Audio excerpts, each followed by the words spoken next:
My name is Casey Mack. I'm interviewing Doris Carlisle at Weiner Elementary GT Room. It is March 31st, 2008. What is your full name? First, middle, maiden, and married. Doris May Redmond Carlisle, Carlisle. A lot of people can't spell it or they don't pronounce it right. Were you named after anyone? I don't think so. I think they ran out of names when they put May in everybody's name. Okay. When were you born? I was born September the 15th, 1925. Where?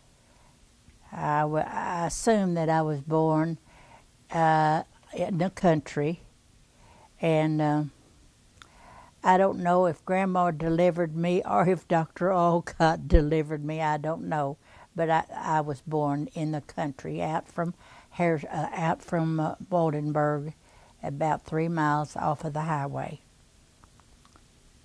Did you have a nickname? How did you get it? Yes, I had a nickname.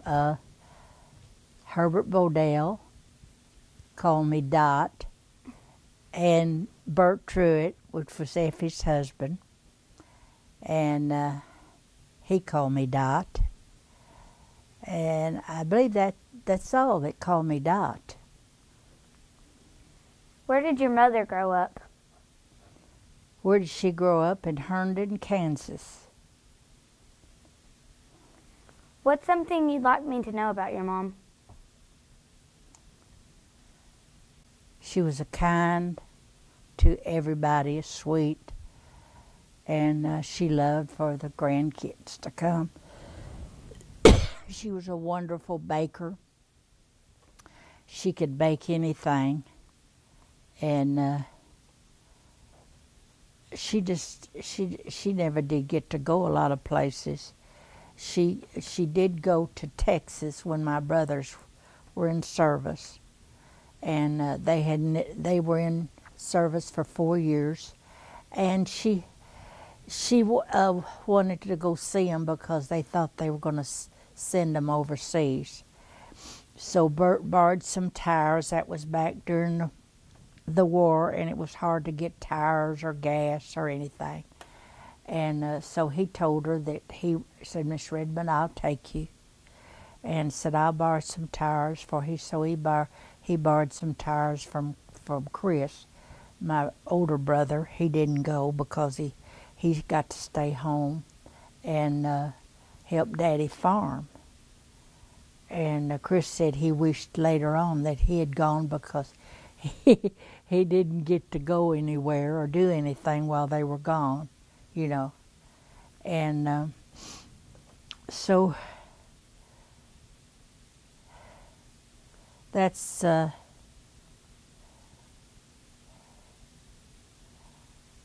they have to serve in the war? Did they have to go? well, that's what I was going to. Yeah, they were gone 4 years. They never got to come home, so that's how come that Bert wanted to take Mama to Texas. They were both stationed in Texas, not in the same place, but they were down there, and they got to go to Mama got to go to Texas to see them before they sent them wherever they was going to send them. And Mama said, you know, she'd never been anywhere, and she said, you know, she got home and she said, I really enjoyed the trip, but she said, I can't understand when we went in the restaurant to get something to eat, they was always singing the Yellow Rose of Texas. She liked that. She heard it. She said, but how come they play it every time? You know, she didn't. She just didn't know. Mama didn't know a lot of things, but she was good to a lot of people, and she loved her grandkids, and I miss her. Terrible. I'll always miss her. Tell me a story about your mom. What's something you remembered that happened? About Mama? Yes. You and your mama. Like, yeah, you and your mom. Me and my Mama. Well, she never did whip me. Daddy never did whip me. He expected Mama to whip me if I needed it, and I'm sure that I did. But I loved school, and we went to school down there. We had to walk. I guess it was 3 miles off of the highway. There was a school up there, and it was owned by my uncle, Bruno Redmond, which was Daddy's brother. And they had a teacher there that we were scared to death of him. He had a rubber hose laying on his desk, and it was like a garden hose, and it had lead in it. It really did, because we'd slip up there and look at it. And he said, if y'all miss any words, you're going to get a whipping. Well, my 2 brothers was in the back of the school. It was, they were back there like boys will do. They was up in the tree. And one of the boys told Fred, my brother, the older one, it was Fred and Earl, said, pitch me a piece of your cake. Now, this was his story. Whether it was true or not, I don't know. But anyway, and so he did, and when he did, a piece of it got in my cousin's eye. And she was out there listening to what those boys were saying. And so she ran in the house and told the teacher that Fred hit her in the eye with a piece of that cake. Well, he called Fred in there, and Fred had on a sheepskin coat, which was thick, you know. And he told him, I said, Fred, don't pull it. And there was a big stove in there that burned wood, you know. That was all. It was kind of heat they had. And I said, don't pull off your coat. He's going to whip you with that hose. And he went up there and got that hose, and he whipped him. Oh, my goodness, it was terrible. And Fred fell down in the floor.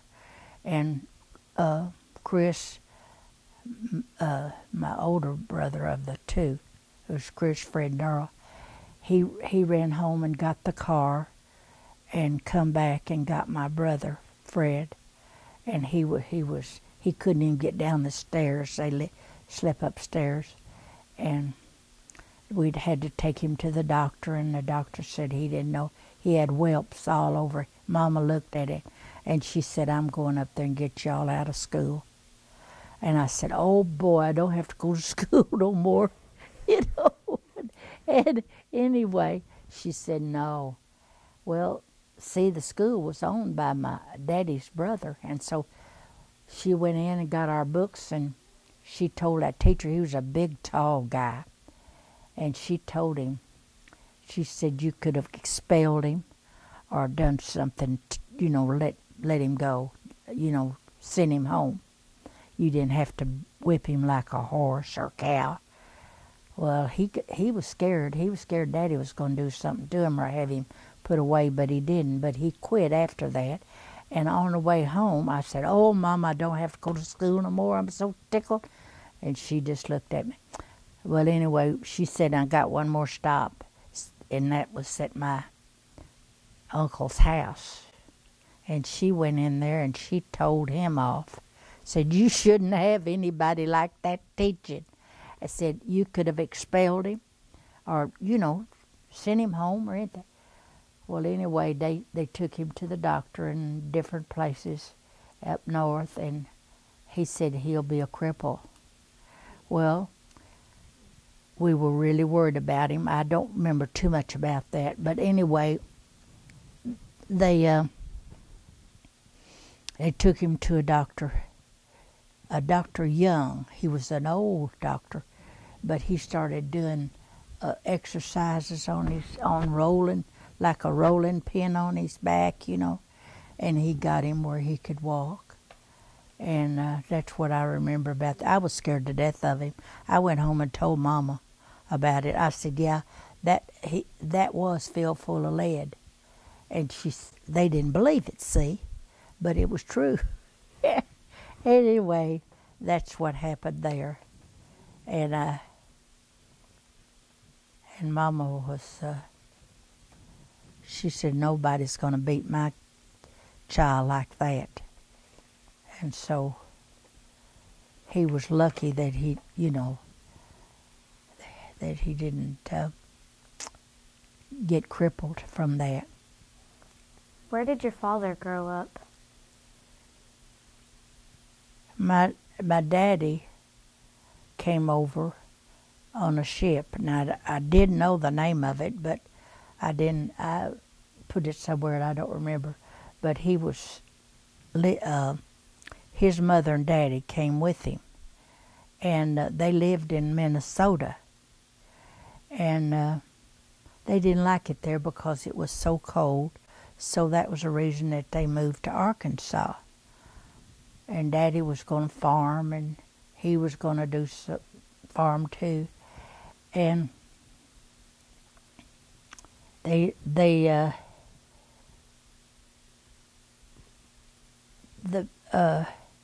Mama's mother and Daddy was Mike and Teresa Schisler. Lived up there on the corner by the church, kind of up from where your teacher lived. And Uncle Mike Schisler, that was Uncle Louis' daddy and mama too. They came from Austria-Hungary. I thought all these years that Daddy came from Germany, but my husband, he said he did. Said he came from Austria-Hungary. So I don't know. But both came to the United States with their parents in 1983 on a ship named Iceland, Iceland, and they settled in Herndon, Kansas. And in 1984, my grandpa and grandma got married, and they remained in Kansas for a number of years. And they traveled in 1890. They got married and remained in Kansas till 1890, and then in 1890 they traveled in a covered wagon. With 3 young daughters. And one of them was my Aunt Lizzie that was married to Bruno Redmond. And see, brothers married sisters. So that made us have double cousins. Brothers married sisters. And they had 3 young daughters, Aunt Lizzie, Aunt Mary, that was Mary Sentney, and Teresa, Mama's name, but she later changed her name to Rosie. She didn't like Teresa, but I did. I thought Teresa was pretty, but she was really named after Grandma Schisler. And they came to Wiener and had 6 more children, which made 6 and 3, 9. Had 9 children. And they, at the time they came to Wiener, well, I'll wait, you may ask some of this stuff. I don't. No, yeah, it's fine. Okay. She said when they came to Wiener in 1890, there were maybe 3 or 4 houses. That's all there was. And there was a boarding house down there, kind of where the lumber shed, Barton's, or I don't know if it's Barton's now, but it was there. And a saloon. Well, the ladies, one of these ladies, Miss Downing, she lived up on the corner. That would be Patricia's great, I don't know. Yeah, Ma Downing. She was a really nice lady, and I took music there. And she had a lady stand there that gave music lessons, and her name was Lucille. No, I can't remember, but she was a good teacher, and she taught piano lessons to Patricia's daddy, Junior, and so I took from her too, and I would see Junior there at his great-great-grandma or whoever, Miss Downing, and she was a real good teacher, and she was always, well, she was in charge, I'd say. Miss Downing was kind of in charge of things. And they had a garden club,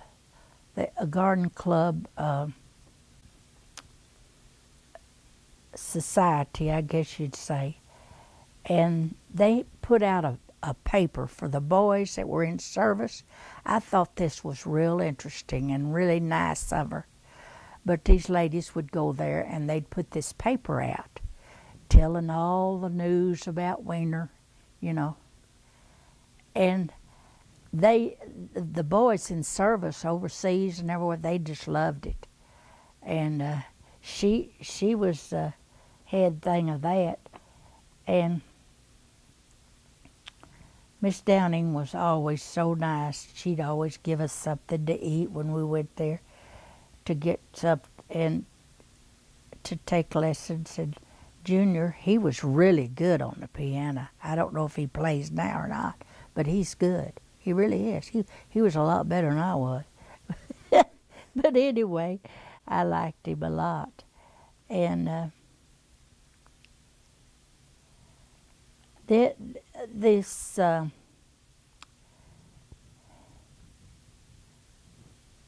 you got another question you want to ask me? Yeah. What's something you'd like me to know about your dad? My daddy loved to talk. He loved for people to come and talk.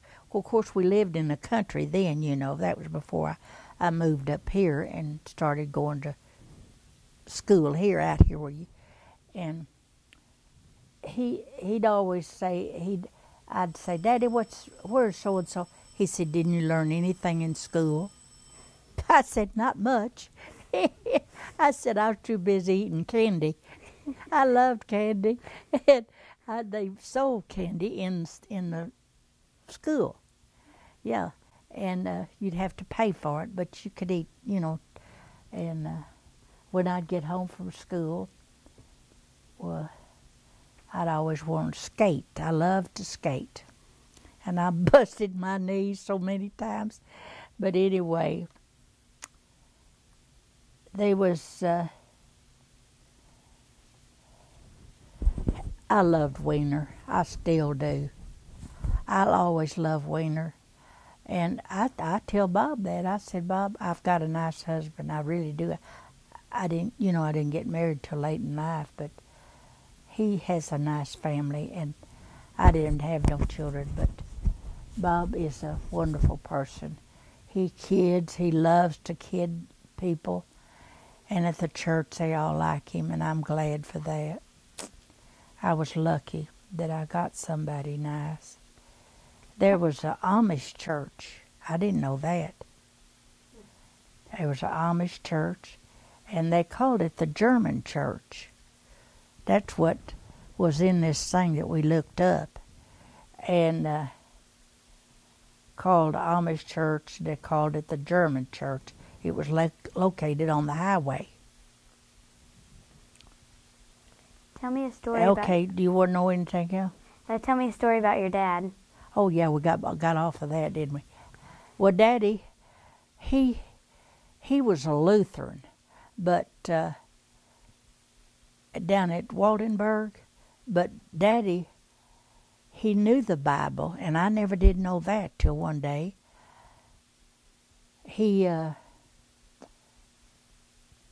Somebody knocked at the door, and I went to the door, and this man said he was selling Bibles.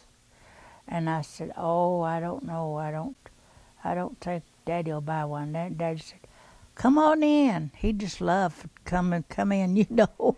Yeah, come on in.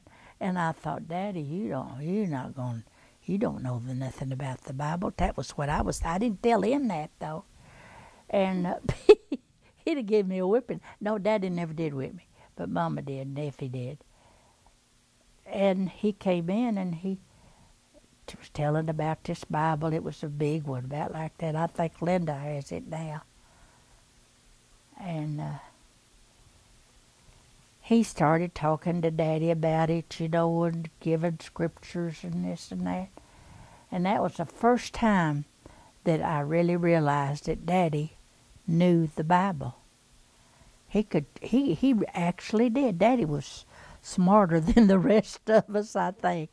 I don't know, but he did. He was. People would come there and ask Daddy things. He could remember better. We couldn't remember nothing. But anyway, he bought that Bible. And that really floored me. I thought, Daddy bought a Bible, And he read that thing after that. No kidding, he really did. And I told Mama, I said, Mama, you won't believe this. Daddy bought a Bible. And she didn't believe it either, but whatever Daddy said, that's what Mama did, I don't know. It was just the way it was then, Okay. How did your parents earn their living? How did they earn a living? Mm-hmm. Well, Daddy, he never did talk too much about, they were farmers. But before that, Daddy cut wood and sold logs, And he had Effie out there, the oldest daughter, to help him pull the saw, And then they bought land and raised rice. Everybody down in that area raises rice or beans or, and I don't know whether the rice mill was there then or not. I don't much believe it was, but I was going to ask Wayne, Bob's son. He works in a rice mill and he comes down here at this rice mill too. He's got something to do with checking things. I don't know just exactly. I was going to ask him if he of course he's in his late 40s, and he just works in the office, And what are some important things you learned from your parents? Huh? What are some important things you learned from your parents? Well, Daddy taught us, I don't know, the only thing he ever said, he said, if you tell somebody you're going to do something, you do it. If they ask you whatever, said if you owe some money, you tell them. If you can't go back and pay them, you go and tell them that I'm going to be a little late paying this, but you always, you need good credit. Good credit, remember that. And if you owe it, you pay it. That's the thing that I remember. And Daddy was a very hard worker. He believed in people working. And he'd go out in the field and we had mosquitoes. Mosquitoes just drive my husband crazy when he used to come down there. Oh, he'd just, and Daddy would come in switching those mosquitoes. He'd be red in the face. And I don't know how he did it, but Daddy was a hard worker and a good rice farmer. He really was. Everybody bought his seed because they knew there wasn't any red rice in it. If there was red rice in it, then it wouldn't be good rice to plant. What were the names of your grandparents on your mother's side? On my mother's side, oh boy. Oh, Mike. Let's see. On my mother's side was Mike, and they spelled it different then, but they changed it to Schiisler. Mike and Teresa, and Mama was named after Teresa. That was Grandma. And What did they do for a living? Grandpa, he liked whiskey. You know, I'm telling things out of school here, but he did, and he worked. That was the thing that Mama would tell, you know, that her and Aunt Lizzie were the older ones. Aunt Lizzie, it was Mama and Aunt Lizzie and Aunt Mary. Well, they got the ones that had to go to the field and work, you know. And they didn't get new dresses and things all the time like the younger ones did. But Mama never complained about it. She just, I don't know, Mama wasn't a complainer. Now, Sophie, when Sophie come along, she was something else. She was. But she had the dime store uptown. And she'd go off to market. And Sophie was the youngest one, and then I think Ida. And Ida was, she could remember things really good. And she was the only one that had a middle name. Now, isn't that strange? She was. Her name was Ida Catherine. Yeah. And there's things,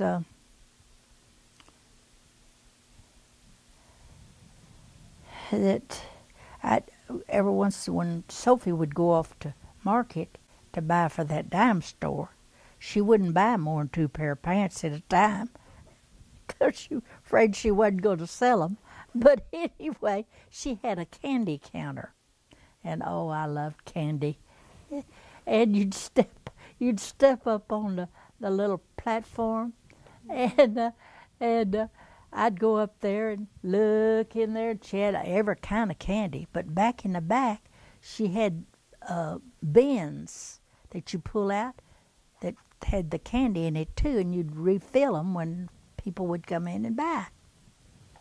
I thought that was neat.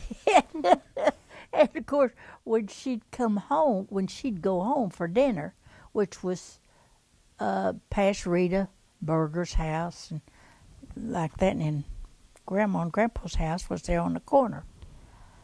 Well, when we'd see her go home, we'd go back there and get candy, and we'd eat till we was nearly sick.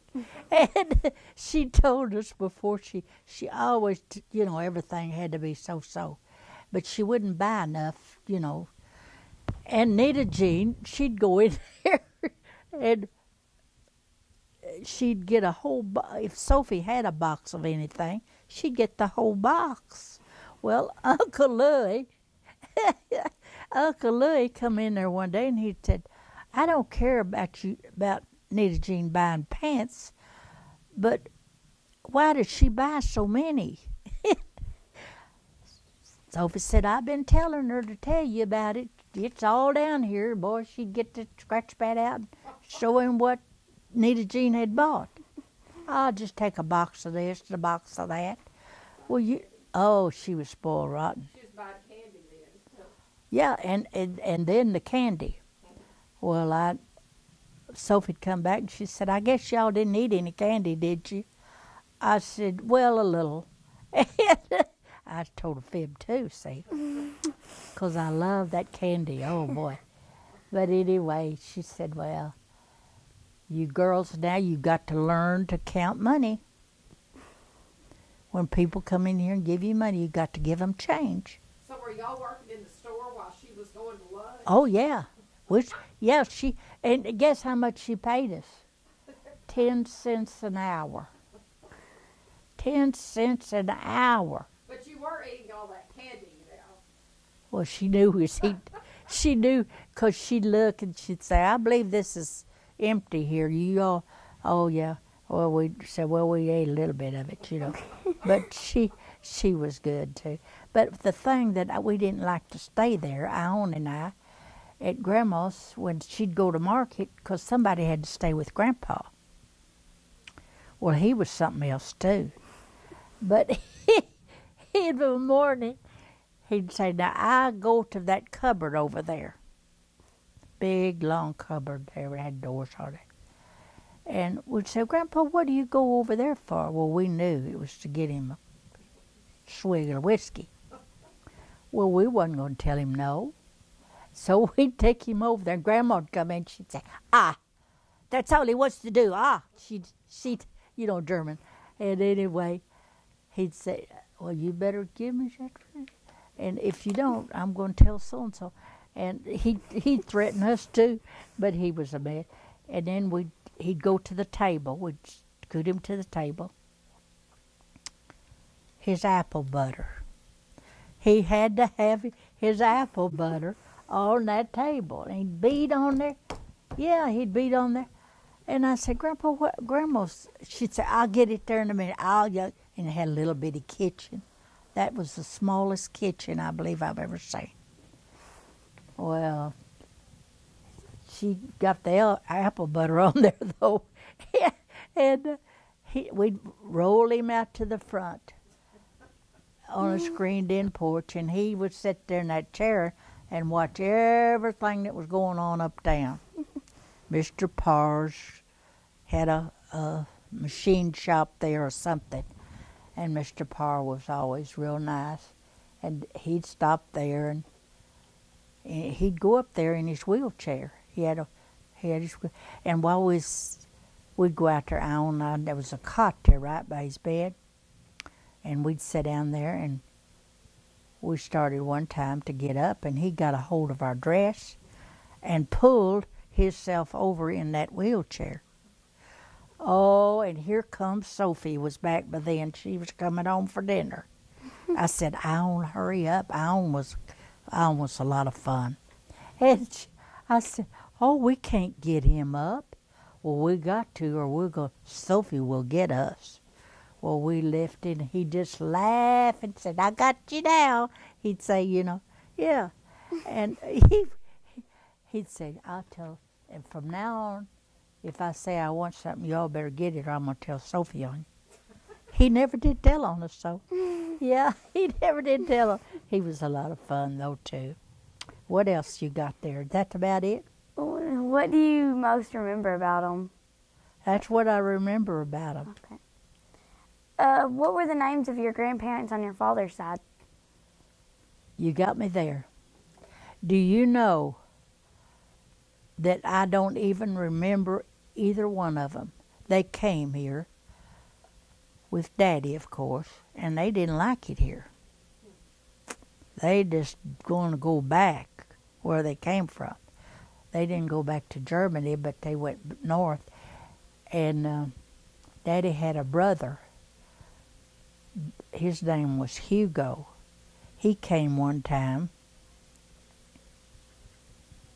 and we had a big tree in our backyard at home, not out here. And he'd go out there and he'd just sit and do them leaves off of there, and he was picking all the leaves off of the tree. And I thought, oh, he's something wrong with him. I went in the house, I said, Mama, Hugo's nuts. And she said, what? Well, she said, he's kind of, I said, I don't know what's wrong with him. Said he don't talk or nothing. I said, well, I don't know, but he sure is picking all the leaves off of that tree. And anyway, one time I slipped upstairs. He had up there with Chris, Fred, and Earl. Everybody bunched up then, And I went up there, and he had some of these boots that come up about there, and they had snaps on them. Well, that really fascinated me, and I was wearing, he leave my shoes alone, he said. I went downstairs and I told Mama, I said, Uncle Hugo is something else. I said, he got on to me for snapping his boots. She said, you leave his boots down and you get downstairs. Okay. But anyway, he didn't stay too long. He went back to wherever he'd come from. And I don't know, we never did even know what happened to him. Daddy never did, I don't know, his family was odd, I think. You never saw the grandparents after they left? No, and he never did see them either. Don't know what happened to him. and he never talked about them. Isn't that strange? What else you want to know, honey? Do you have brothers and sisters, and how'd you get along with them? Who? Your brothers and sisters, how'd you get along with them? Oh, well, we'd have fights every once in a while. No, we got along pretty good. Effie's the one that really wore me out. Because she kept me in town when I went to school up here. See, after that teacher whipped my brother, well, Mama took us out of school, and Daddy rented houses here. I think we've lived in about 3 or 4 houses, different houses, and just batching outfit. And Effie cooked for us and washed for us and everything, and I liked it up here. But in the summertime, we'd go back home in the country. Well, we didn't get to go to the show. We didn't get to do any of the things that you get to do. But I don't know, it's just a way of life, you know. And they had the show there in Wiener in later years, and then they'd have Uncle Louie, Miss Dinsmore, I think, ran it first. And she took pictures. And when we graduated, Sophie took ours. And you never could get just right for her. She always, you got, no, you're, and she'd come over. I said, just get this over with. You know, get this over with. She wanted everything perfect, too. But she was a good person. She was. What did you do to have fun together with your brothers and sisters? We played ball. We played Chinese checkers. We played cards. And Daddy said, you can play cards, but if you get in any fusses, arguments, or start cheating, the cards are going to be put up. So we didn't do that. But we made candy and popcorn balls. And that's the way we had fun. We didn't have no cars. You know, the boys got a car, and they all got to go, but we couldn't. We never did even get, and we learned to drive. Oh, this is kind. We learned to drive. Daddy said, Ruby, you got to take me to Harrisburg. I got to pay my income tax or this or that, I don't know. And she said, well, I can't drive. He said, oh, yeah, come on. Daddy couldn't drive. He could not drive. He tried one time down in the barn lot. He ran into the haystack, and he said, whoa, whoa. And he never did drive it, and Mama couldn't drive either, so they were just, you know, the boys did all the driving. Who do you think I am most like in my family, and why? Who am I like? Who do you think I'm most like in the family? Who do you think Casey's like? Yeah. In your family? Who does she remind you of, the way she acts? Well, Ruby a lot. Yeah, your great grandma. Yeah. Yeah. What is it that reminds you about her? Why do you think she reminds you of Ruby a little bit? 'Cause I don't know the way she'd say things. You know, she didn't mean it. She didn't mean things, you know. Yeah. What did you daydream about being or doing when you were a child? What did I dream about? What did you dream about doing Oh, when you my. were a child? Oh, when I was a child. I really don't know. I was a secretary, but I didn't want to be one. everybody like different ones. That's what they wanted to be, but I never did. And I don't know. I couldn't make up my mind after I got out of school, high school here, what I wanted to do. And Alan and Helen Phillips, they were going to go to Memphis and go to business college, so that's what I did. But I didn't go until after they got out of school. But as far if I had it to do all over, I would want to do something that I would enjoy doing, not that I had to do it, but enjoy doing, and because you spend a lot of time at work, and I think you need to to really think about it, you know. What's the most trouble you ever got into with your family and what happened What's the most trouble that you've ever got into? that I got into? For what now? Just anything. And what happened like when your parents, yeah, and what happened when your parents found out? Oh, well, if I loved basketball. I couldn't play. I was too little. But anyway, and I was a cheerleader. I loved that. Ida Jane Barnhuff, Ida Jane Vanver, she and I, and we were so little, and I don't know. I'd get into it mostly for telling little fibs. You know, not really.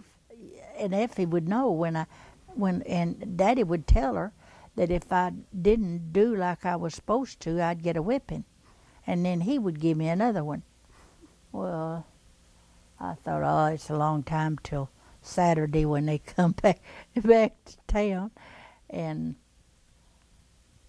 I loved to go to shows, and I had a good time.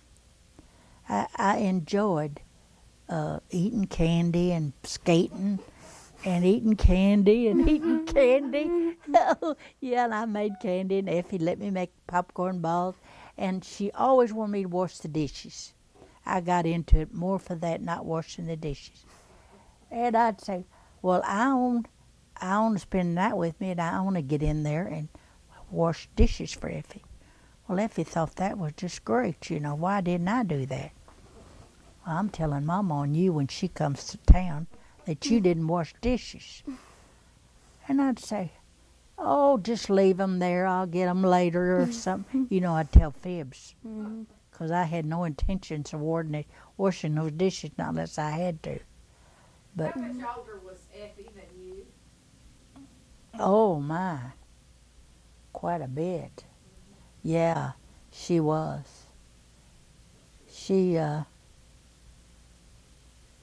I'll just see. What is wrong with your foot? I just now know that you told me. I had an extra bone in my foot, and they had to remove it. Oh. Took a bone out of her foot. Isn't that awful? Took a bone out. Guess what? This is the second foot they did. Yeah, they already did this foot. They just got through taking one out of the other foot. Who'd you go to? Did you go to a good doctor? I'm going to put you through it now.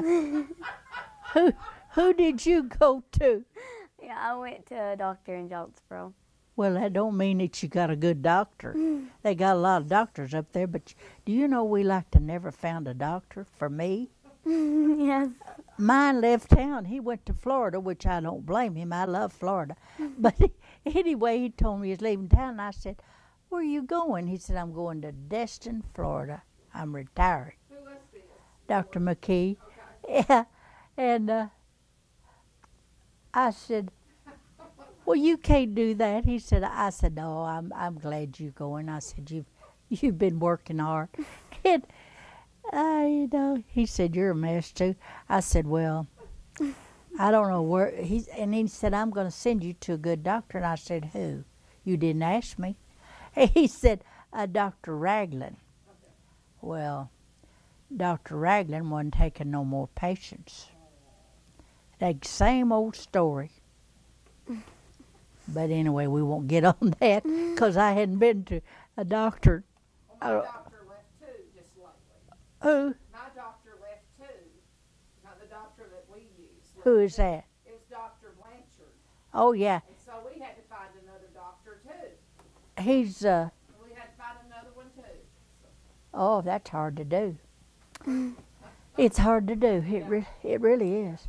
I don't like any of them, really. But at least they're not taking bones out of your feet. Oh, I never heard of such. Isn't that crazy? They took an x-ray, huh? Took a bone out of both of them. She had extra bone in both feet. for goodness sake. Oh, your Grandpa Keller, he said, Ruby's, he was quiet. He was real quiet. Walter, good basketball player. Oh yeah, I remember going in. Walter was really good, and Wayne was good looking. Everybody, all the girls wanted to go with him. I did too, but anyway, I went with him some. But he said he'd want Walter to pass him the ball every time. I talked to Walter. I said, Walter, don't pass him the ball every time. I said, every time when the game's over, he rushes up there to see how many points he made. And I said, they should have been your points because you're the one to give it to him. Yeah, but Walter he never bragged about anything. Walter was a good man. And I used to say, well, I don't know why you don't go with Junior. I said, he's better looking. Junior was good looking, I tell you he was. Ruby said, now, you don't know anything. I don't tell you who to go with, and I don't know what you telling me who I'm to go with. Oh, well, they were all,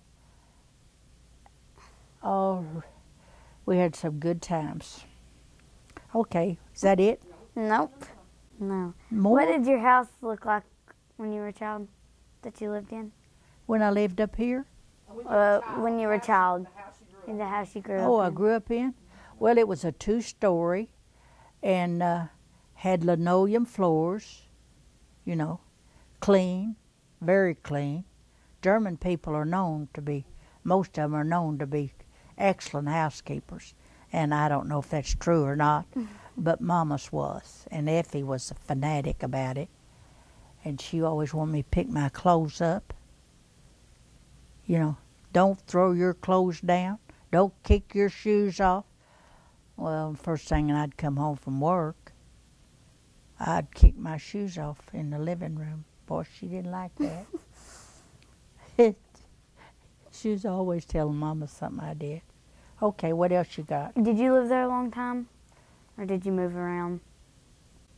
Here in town? Well, when you were a child. Yeah. When I moved up here when I was in the 3rd grade, and I don't know. I think Miss Casserman or Affadegood was my teacher. I think I was in the 3rd grade, yeah. And Miss Owens, Juanita Owens, and she always had her purse under her arm, even when she went to the blackboard. No, it's the truth. And one day I asked her, I said, Ms. Owens, I want to ask you something. And she was a smart lady. She worked up there in Jonesboro at the VA office. And I used to see her all the time because she had an office right next to mine. And I said, I've often wondered why you put that purse under your arm and you'd go to the board, you always. She said, well, just in case one of you kids wanted to decide you wanted my purse. Yeah. And I thought, oh, no. But anyway, she was smart, though. She really was. Ugly, but smart. She was ugly.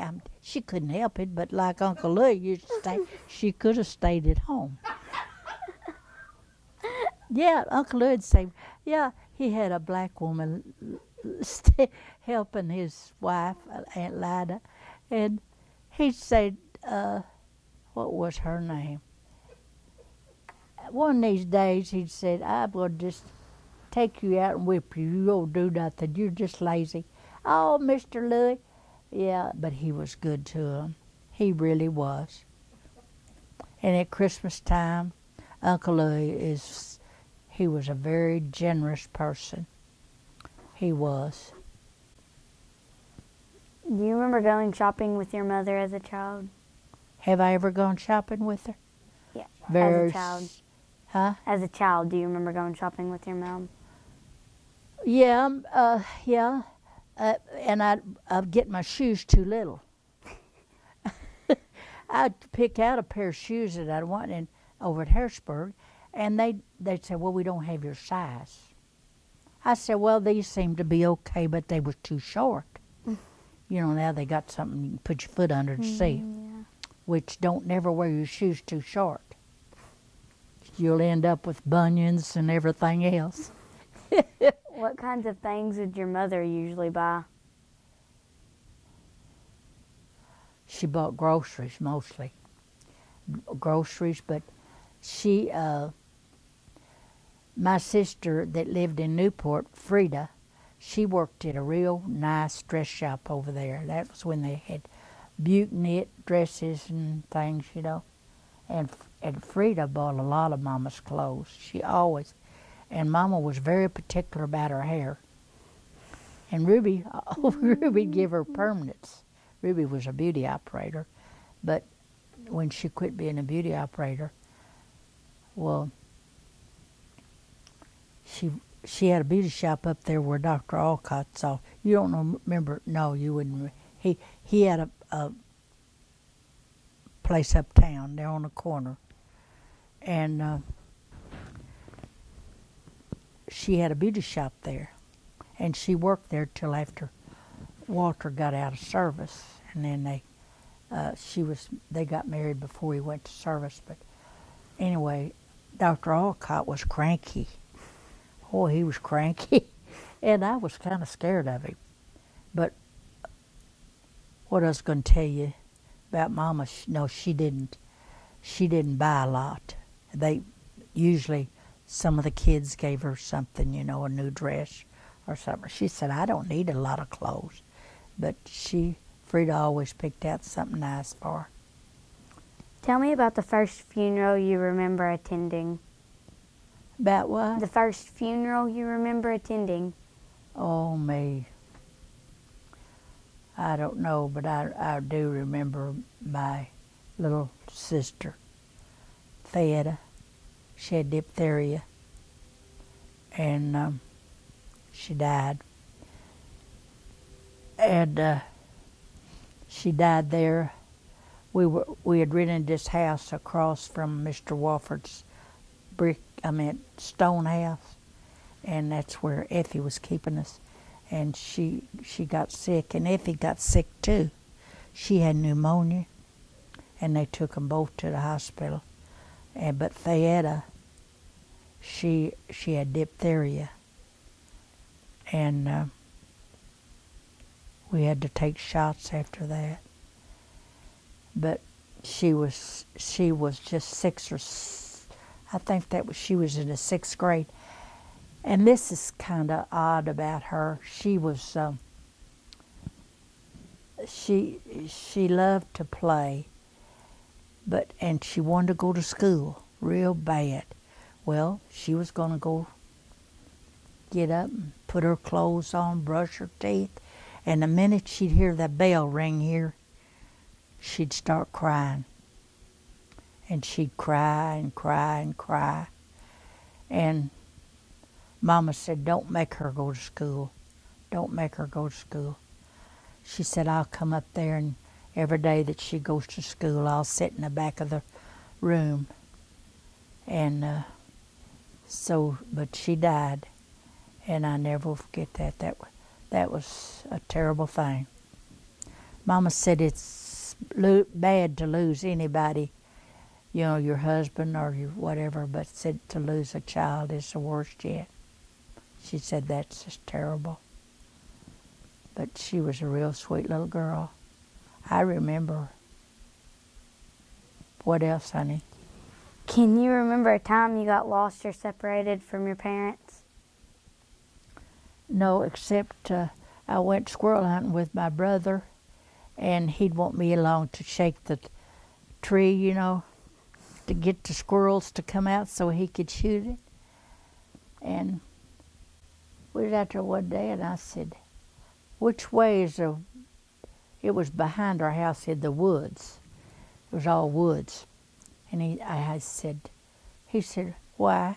I said, well, I'm going. He said, you'd show me which way you would go. Well, I went in the opposite direction you're supposed to. He said, oh, no. I said, well, the house is right over there. He said, well, let's just go and see. Well, it wasn't there. And he was a good squirrel hunter. And Mama could skin squirrels, I'm telling you. She'd skin every one that he'd bring in. He always a good hunter, yeah.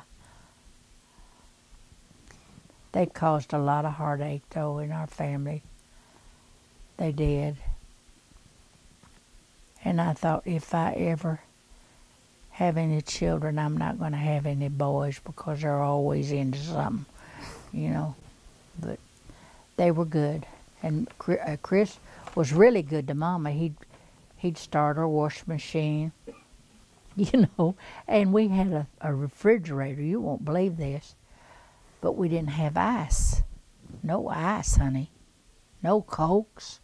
No, just good food, but that was it.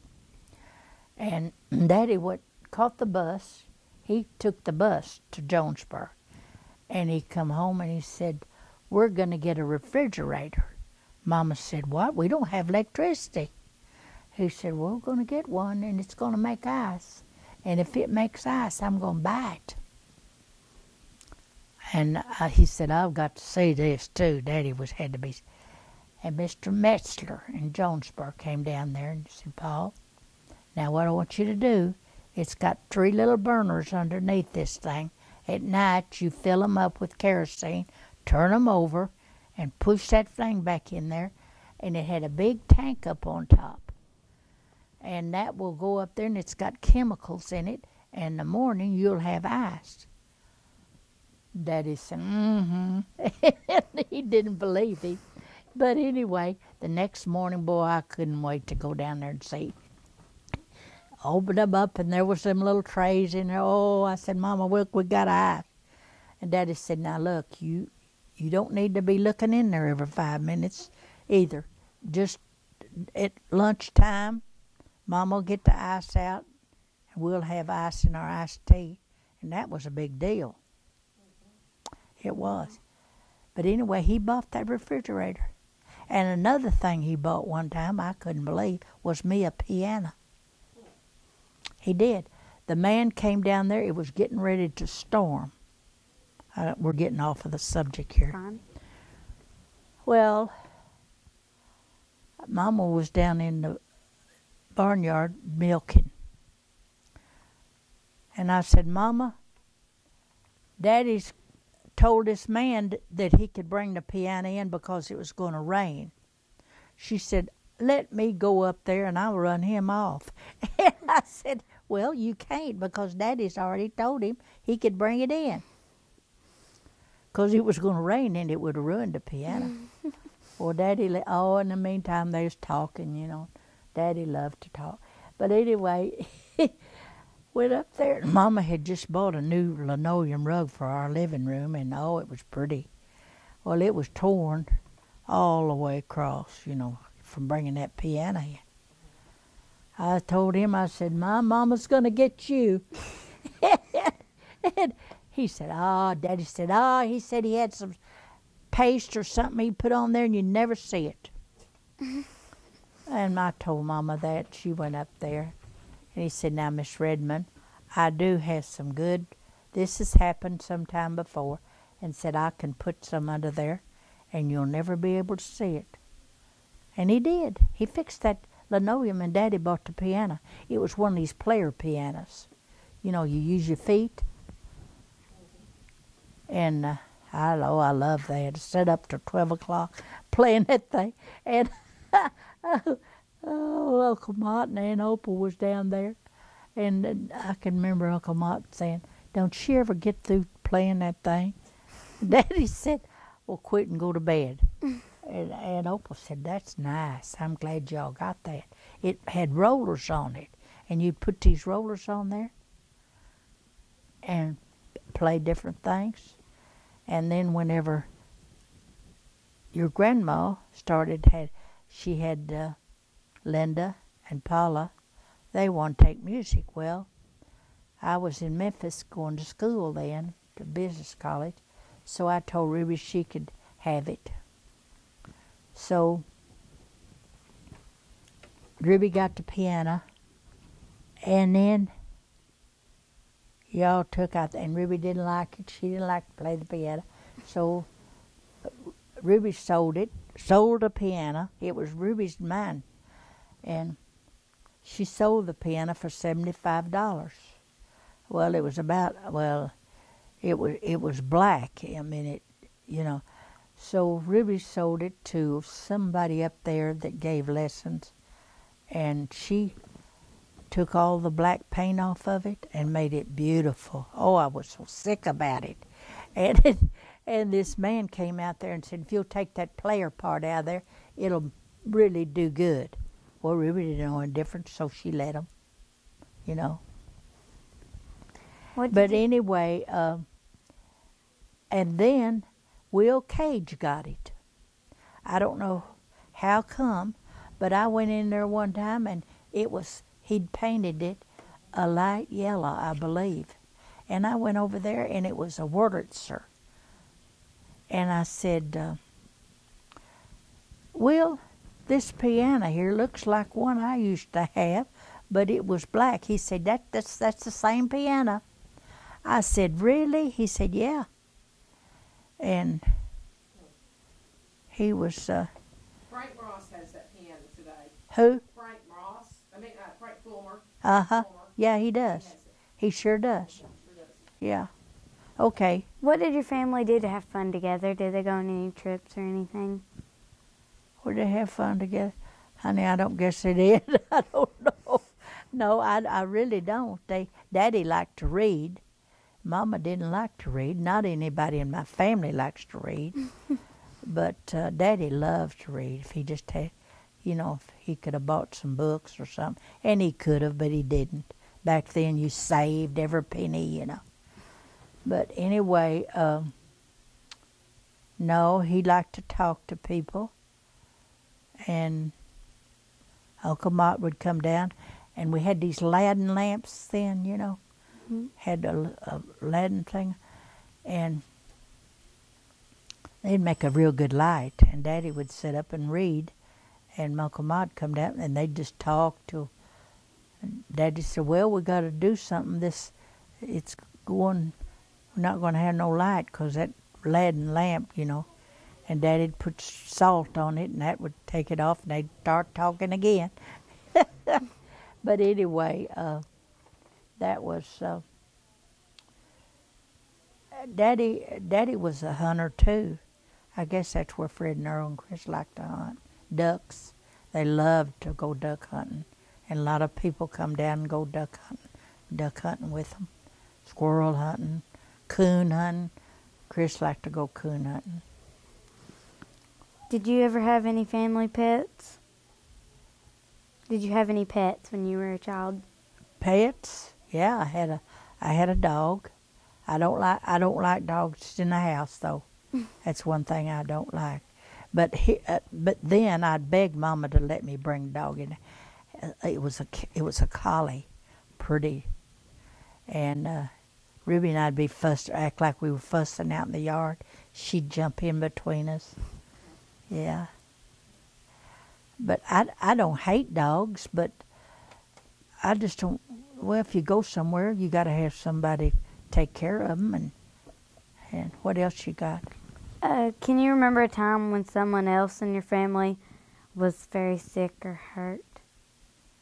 Yeah, my little sister and Effie had pneumonia. She almost died. When you were a child in elementary school, what was your school like? When I went to school? In elementary, when you were a child. What did it look like? Yeah, what it looked like.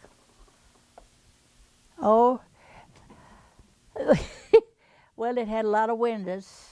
I remember it had a lot of windows, and had radiators, and it was always cold in there, always. And Mr. Van Sickle, he was our janitor, and he fired the boiler. That was over in where they played basketball, down below. And that was, they had one daughter, Ruby Van Sickle, and the whole girl lives in that house now. Yeah, she does. What? My name is Casey Mack. I'm interviewing Doris Carlisle at Weiner Elementary DT Room. It is March 31st, 2008. This is the second CD. Can you think of a story to tell me about something that happened to you at grade school? At grade school. Let's see.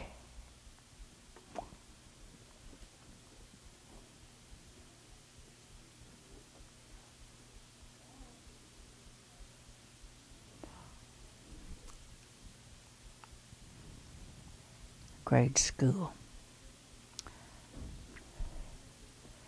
I really, not that I was that good a pupil, because I wasn't, but I just can't, I always tried to do what the teacher told me to. And then Bob said maybe the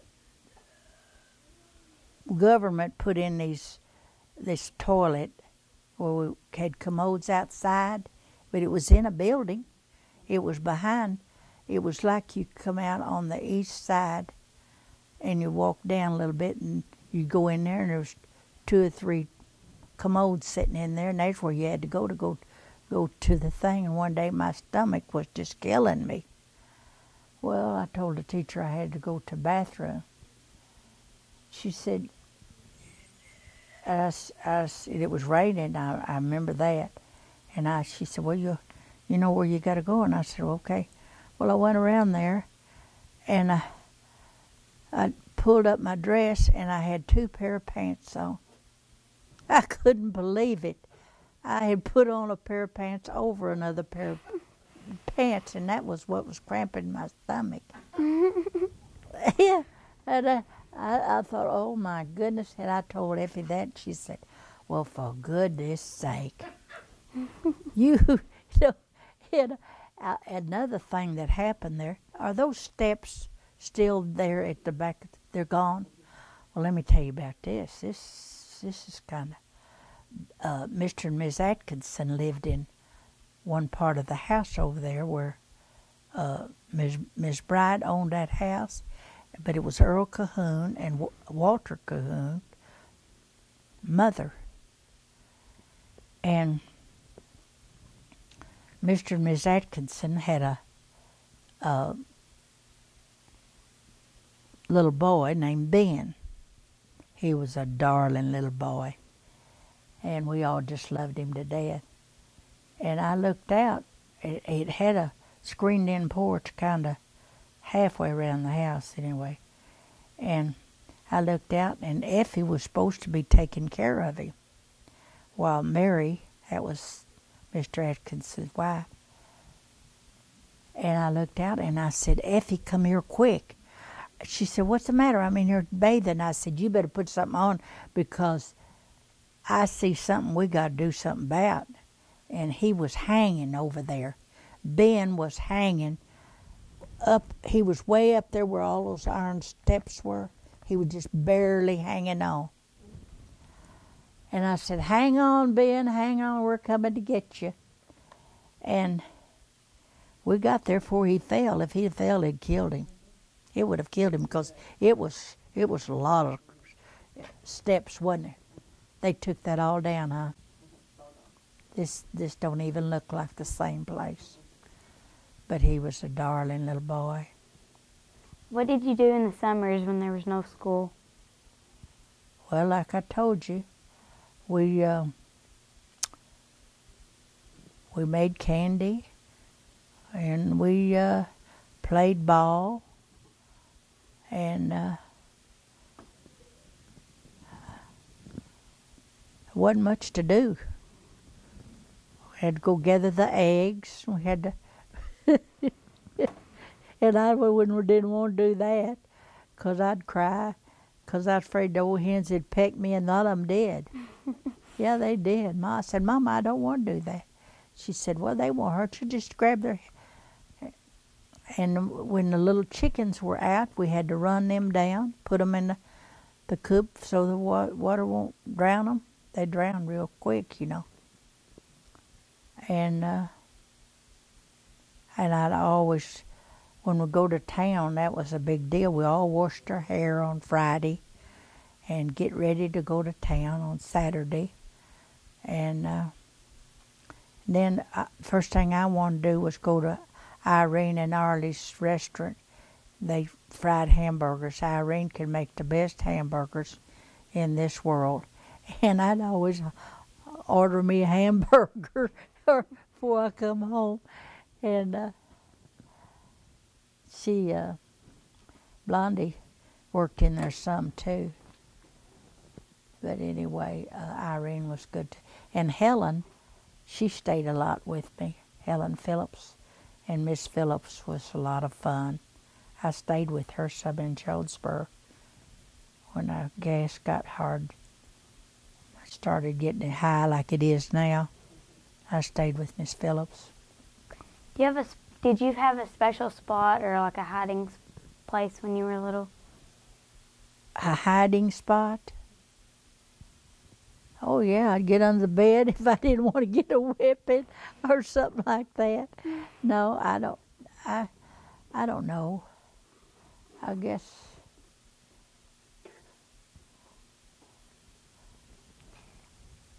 Tell me about the oldest person you can remember knowing when you were a child. The oldest person? I thought everybody was old. I thought everybody was old. Mm-hmm. No, but you don't think about getting old. You really don't think about getting old, but you do. I don't know that I don't feel like I'm as old as I am, but you have a lot of ailments, and people don't want to hear them. They don't want to know nothing about, you know. Tell me about a friend you had when you were a child that you really liked. Oh, yeah. Ida Jane and Della Craft and Dorothy Reed.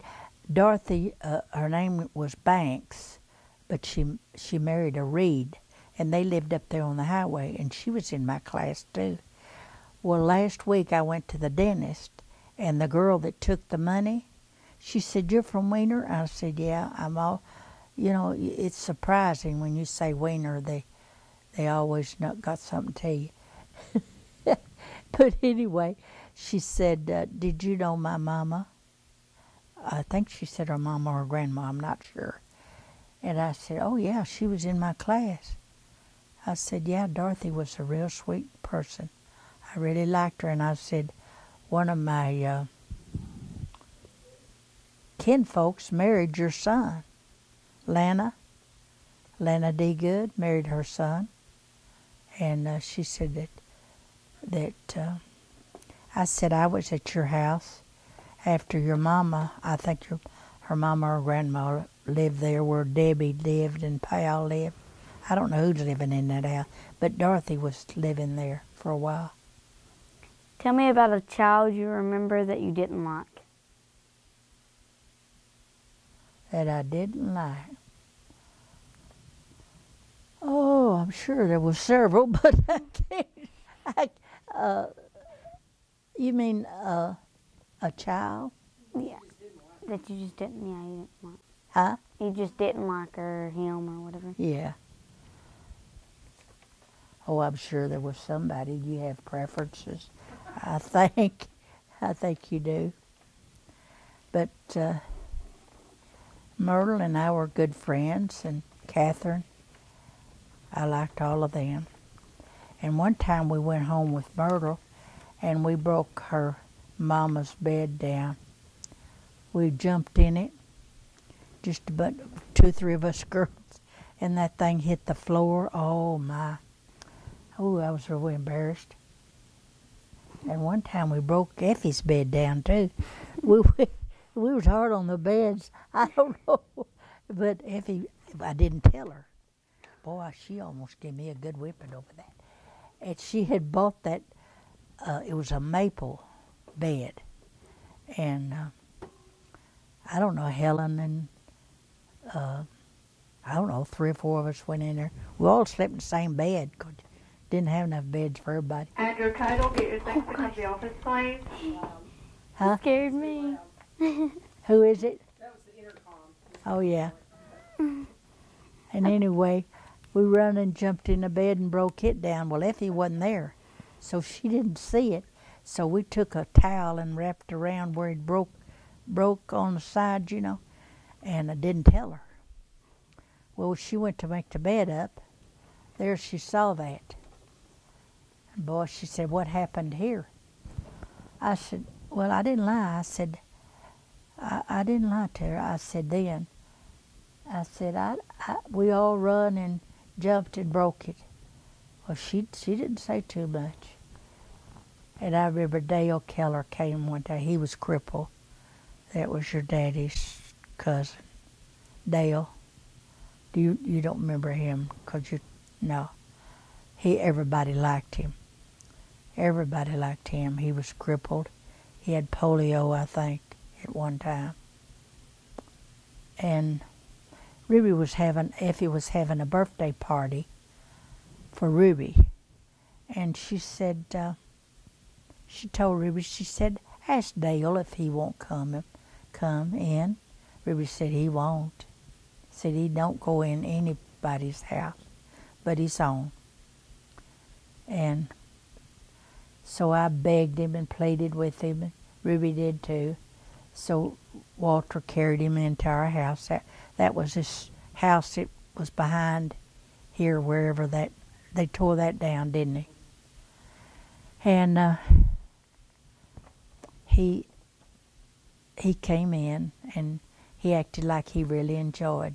You know, Effie was a real good cook too. She fried chicken better than anybody I have ever. She did. She always said, don't crowd. And every time I fry chicken, I think about her. Don't crowd your skillet, and always have good shortening. And Bob will go to the store and he'll buy the cheapest shortening. I said, I don't want that kind now. I want Crisco. And he'll bring me home whatever's on sale. You know. What do you remember doing on Halloween? Oh, that was a fun time, yeah. Yeah, it was a fun time. Effie always fixed the table. And she had it decorated, and she told me I could invite some. We always had somebody coming home with me. And she had blowed we had just these regular lights, you know, you blowed lights out, and it was hot. I come in and, I grabbed a hold of that. I was going to light it, and boy, I just glued my hand to that. Burned my hand real bad. But yeah, we had, and one time I was going to, Dr. Alcott was real particular about, he didn't want his windows soaped. And I said, well, there's one thing I want to do. I want to go up there and soap his windows. And Mama and Effie, she didn't know what was going on. But anyway, I was up there, and I was just washing his windows with that soap, and he grabbed me. He grabbed me and shook the daylights out of me. And I got away from him, and I run home. I run to Effie. She said, what's the matter with you? I said, well, I'm getting away from Dr. Alcott. He liked to whip me. She said, you leave his windows alone. Oh, I really got a good one over that. What was Christmas like at your home when you were a child? What was what? Christmas like when you were a child? Fun, yeah. We had a good time. Decorate. When we was on the farm, we didn't have all this decoration.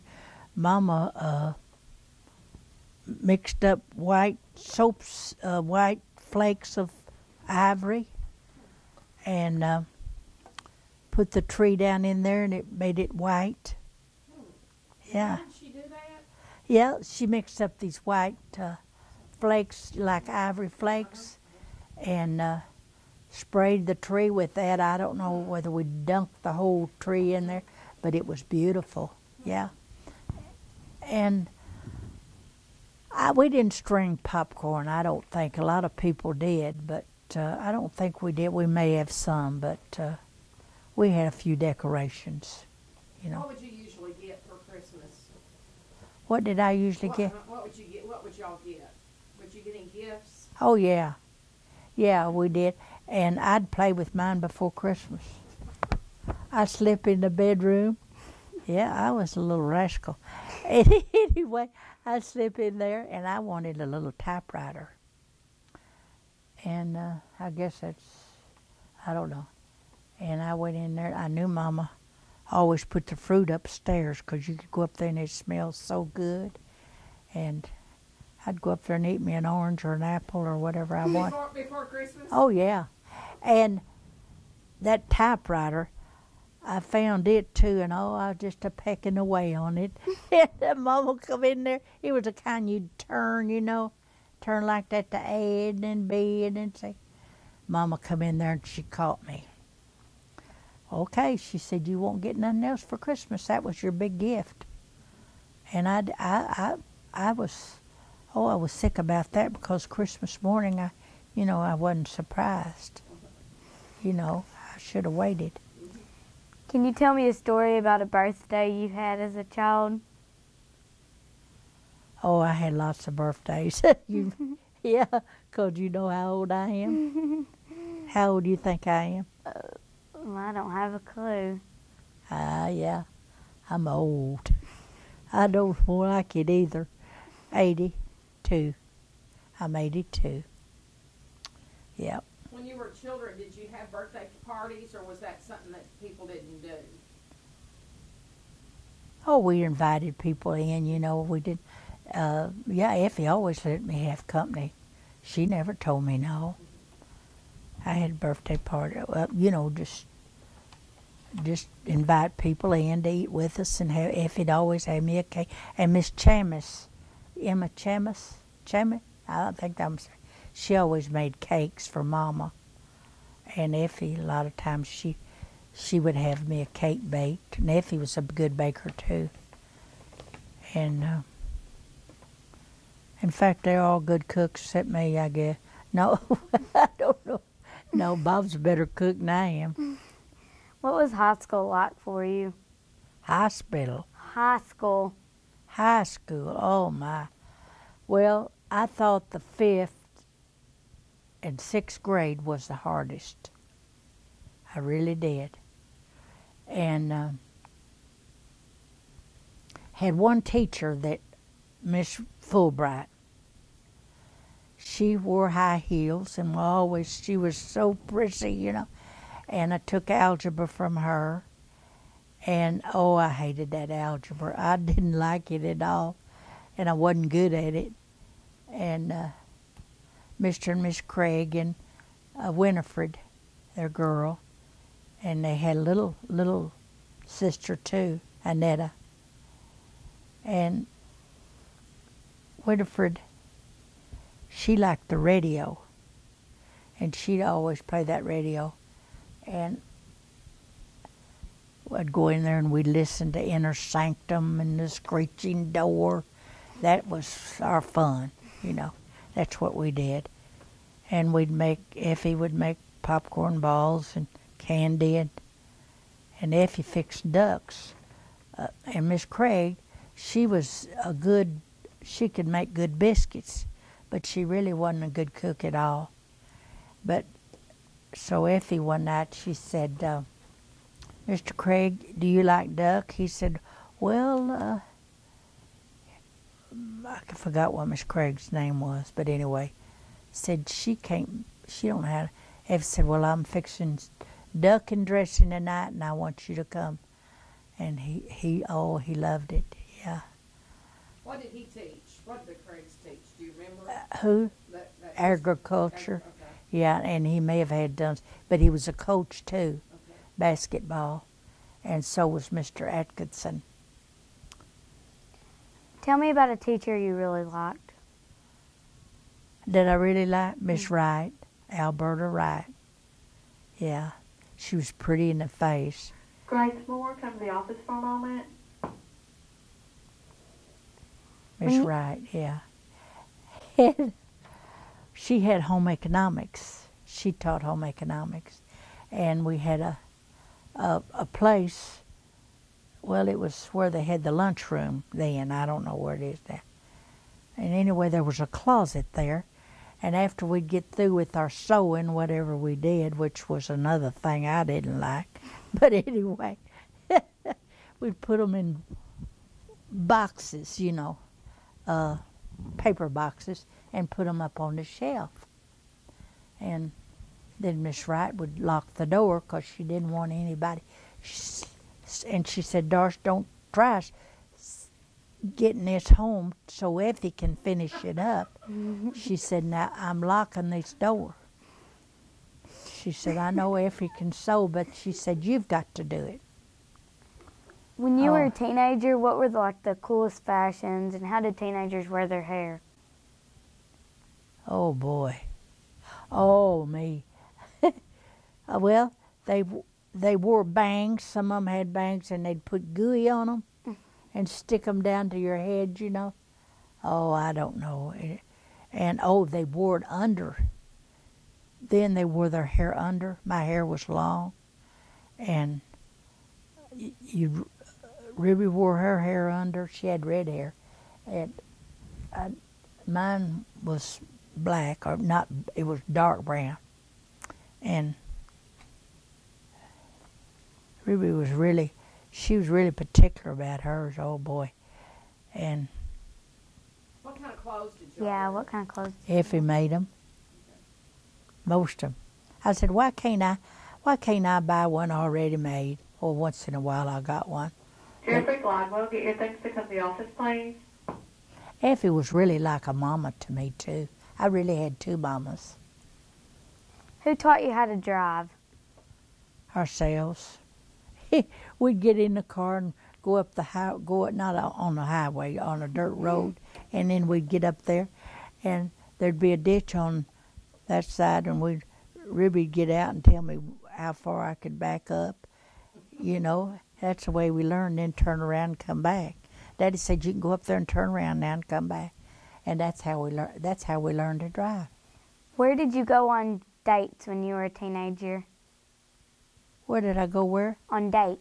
When you were a Oh, teenager. on dates, yeah. Well, to the show, and we went dancing. I love to dance, yeah. And, Did y'all go up to Grundon's? oh, yes. I knew there was one thing I wanted to tell you. I love Grundon's. You don't even know where that is. But I've heard about it. Well, it's you've heard about it. Mhm. Oh, Tell yeah. what you remember about Grundon's. Well, one time, they had a thing that you walked out on, like a ramp, you know. And you'd go there, and we'd go there, and you could smell the hamburgers being Mr. I don't know who it was, frying them hamburgers. They always had the same one. And, oh, the hamburgers smell so good. And then you go inside and you buy you one, and go back there and eat it. You could, they didn't really have a place for you to sit down. They did around the dance floor. They had a dance floor. And you could look out and see the water. Now, the water was rice well water and not too clean.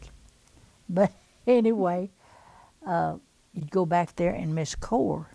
and Miss Core ran that place. And you'd go back there, and well, what size do you wear? You rented your bathing suit. You didn't have a bathing suit. You had to rent it. So you might not like what she brought out for you, but that's what you put on. And then you'd have to walk down that ramp, saying, I didn't like that, you know, 'cause I knew everybody'd be looking. But I'd get in the water as soon as I could. But up there where you could get in the water, it was over my head, and I couldn't swim. See? And they had a screened-in thing out there in the water where you could duck under it and get under it out of the mosquitoes, 'cause the mosquitoes did eat you up. Well, we had some great times there. And on 4th of July, Mama was canning peaches or something, and she twisted the top of it, and it broke and cut her hand from here to up here. And all I could think of wasn't this how we won't get to go to Grundon's tomorrow, was the 4th of July. And Mama said, yes, you'll get to go. And that was a big day. What time did they do special things up there on the 4th? Oh, yeah. What did they do on the 4th? Well, they had somebody that come, they had a slide up there. You'd walk up, I never did go down that slide. It was a slide you'd get on, you don't come down. But I was scared of it, I wouldn't do it. But they had another thing there, you get in like a bucket and then they'd go around with you. That was okay. But everybody loved to go there because they had a jukebox and you'd play that and dance, and that was fun. Did you have a steady boyfriend? A steady boyfriend? Really, I didn't. I went with different ones, I had, but I didn't really have a steady boyfriend. I'm trying to think. No, I didn't. No. Tell me about someone you admired or looked up to when you were young. When I was young? Mm-hmm. That seems so long ago. That seems so long ago. I don't know. I looked up to, huh? Well, I thought Miss Jessie Huber was a sweet, she was my Sunday school teacher. And she would have me there, our class there, and she'd always fix us something nice to eat, Yeah, and I think your teachers, Patricia's Vernon Downing, I think he was her uncle or her something. He was always doing something for us, and Gladys was always doing something for us. And we went there too.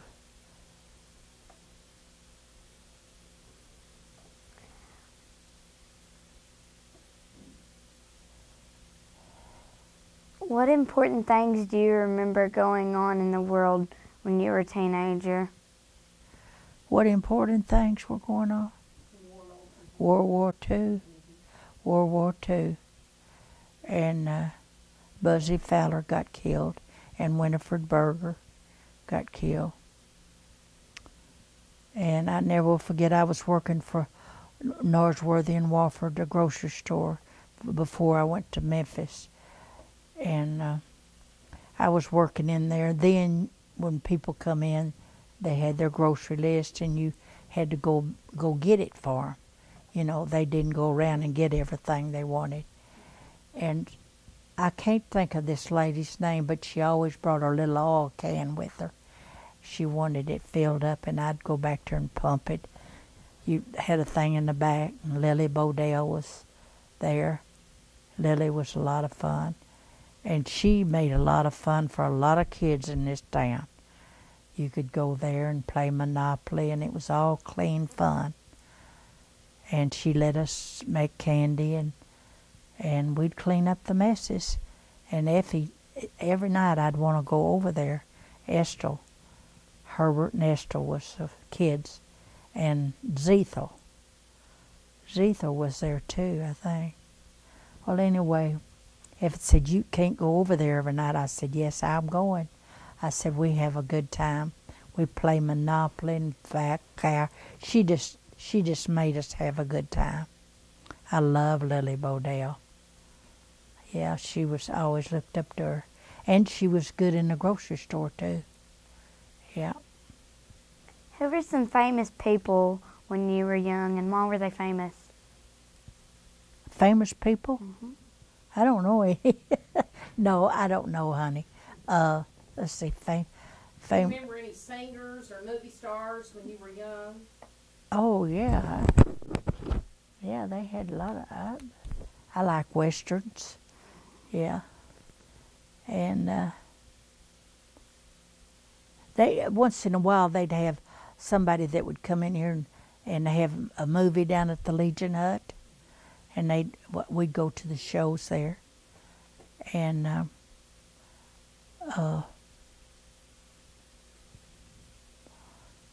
Carnival. Once in a while, a carnival would come down, and you go and get to ride on all the rides and eat popcorn and make your picture. Yeah, make your picture. And it was all fun. And they had a Johnny McGreen show that come to town. What is that? Well, it was good. It really was. They performed on the stage. Yeah, and it was good. Yeah, it really was. And they'd stay here about a week, and then they'd pull up and leave, and they'd come back maybe the next year, you know. It was And called, what was it called? The Johnny McGreen? Green, they call it the Johnny McGreen Show. Yeah, I think that's right, honey. But anyway, we all look forward to that because it was like you put on a play at school. They had, and it was good. I mean, it wasn't nothing dirty. It was clean fun. And I always liked that. What kind of jobs did you have? Me? Mm-hmm.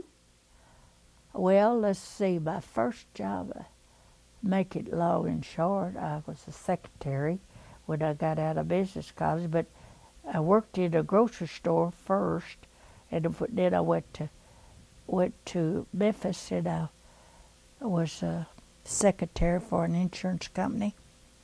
And then when I came back to Jonesboro, Alan wanted to come back.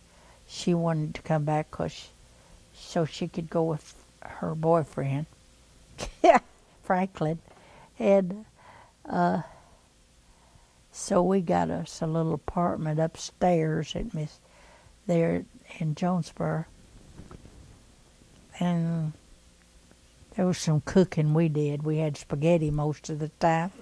We'd invite somebody to come and at one time Effie come up there, and she rode the bus up there, and she come over there because it was right there by the bus station where our apartment. It was upstairs. Hot. Oh, it was hot. She opened up. She said, she said, "Oh my goodness, y'all living up here." It was a nice lady that owned it, but it was just, you know, you had them little bitty fans, and Effie, she cooked us supper that night, and we come in from work. We were both working. Alan worked for a lawyer, and I did too. And she fixed supper for us. And once in a while, Miss Mills,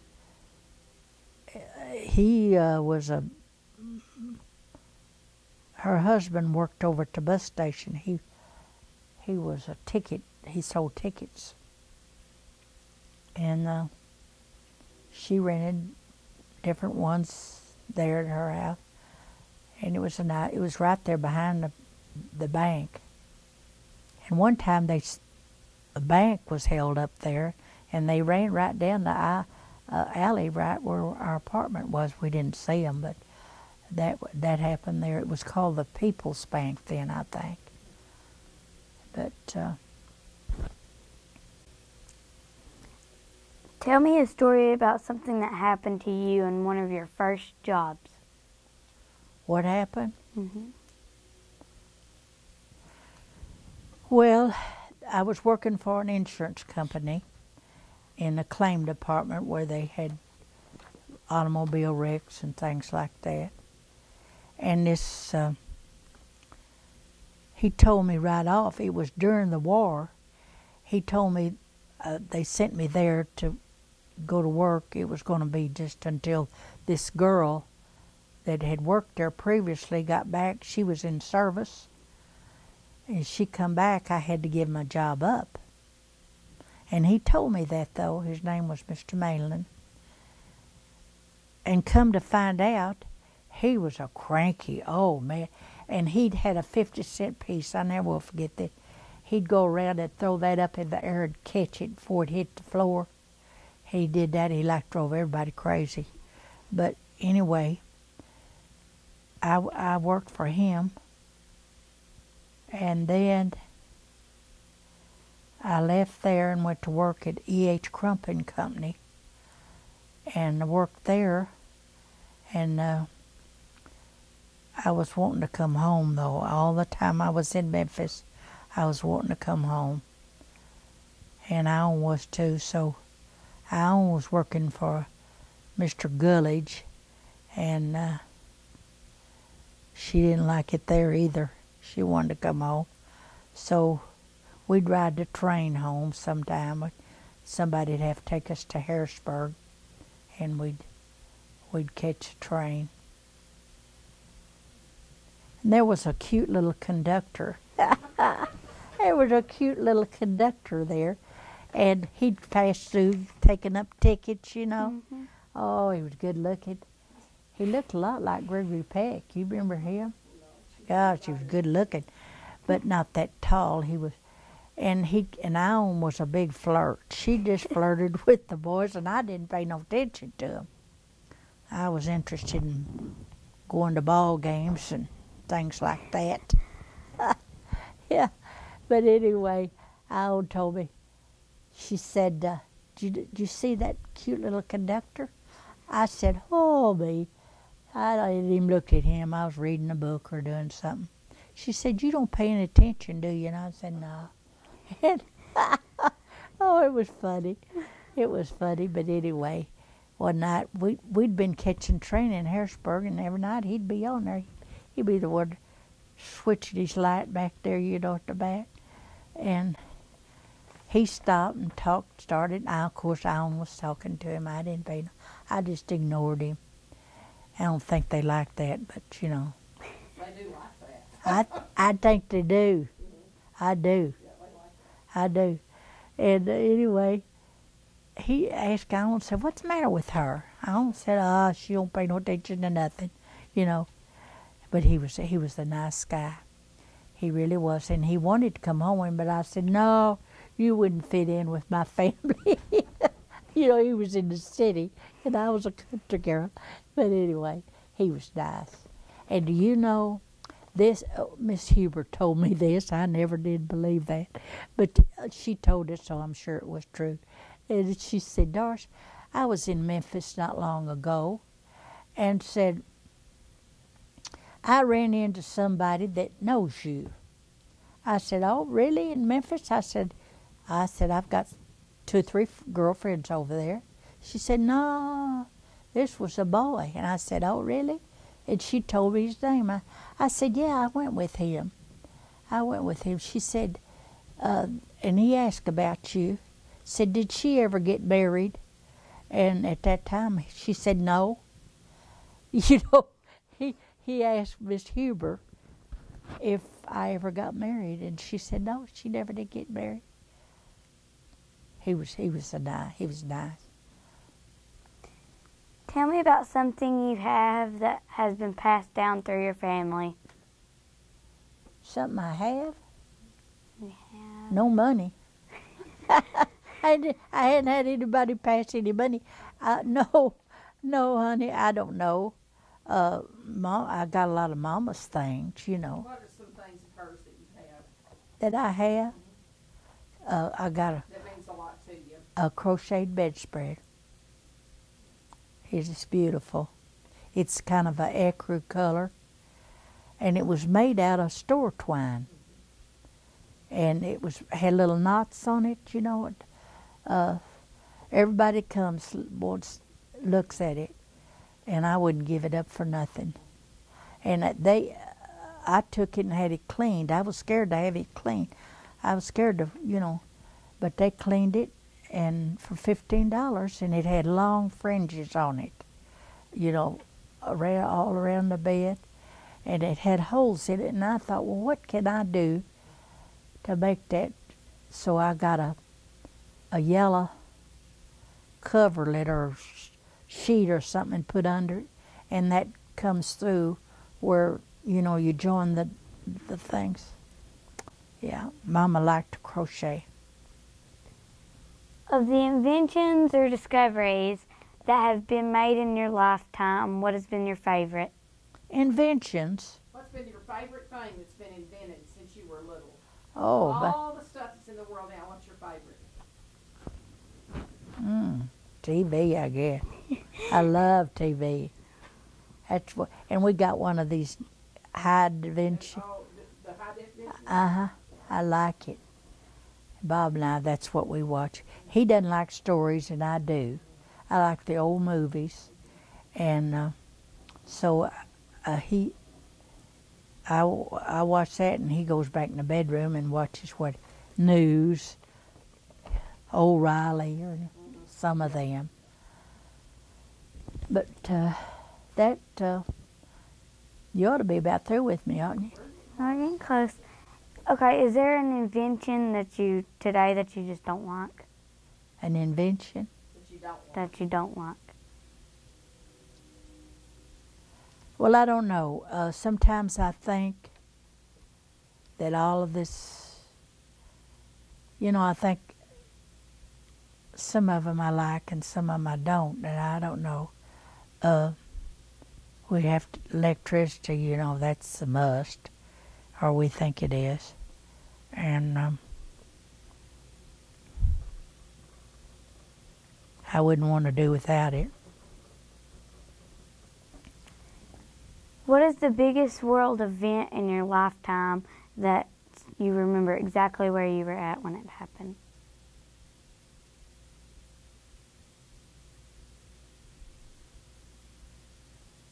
I don't know exactly where I was when war broke out and they bombed Pearl Harbor. Oh, what I was going to tell you about Buzzy. Mm-hmm. Yeah, he wasn't my boyfriend, but I liked him. He was nice. And this lady that come in with her little oil can, I can't remember her name, but she came in one day at the grocery store, and she said, "Wasn't that awful about that Vuzzy?" She called him Vuzzy. Well, his nickname was Buzzy. Said what and I'd been writing to him, I wrote to him, but as far as saying he was my boyfriend, he wasn't. But we did take him over to Harrisburg to catch the bus when he left. And she told me that he got killed. That was just a really blow. I couldn't believe it. And then Winifred Berger was in my class. They took him out of school and took him. They sure did. Although most people don't like to pat themselves on the back, what is something you've done or accomplished in life that you're proud of? Nothing.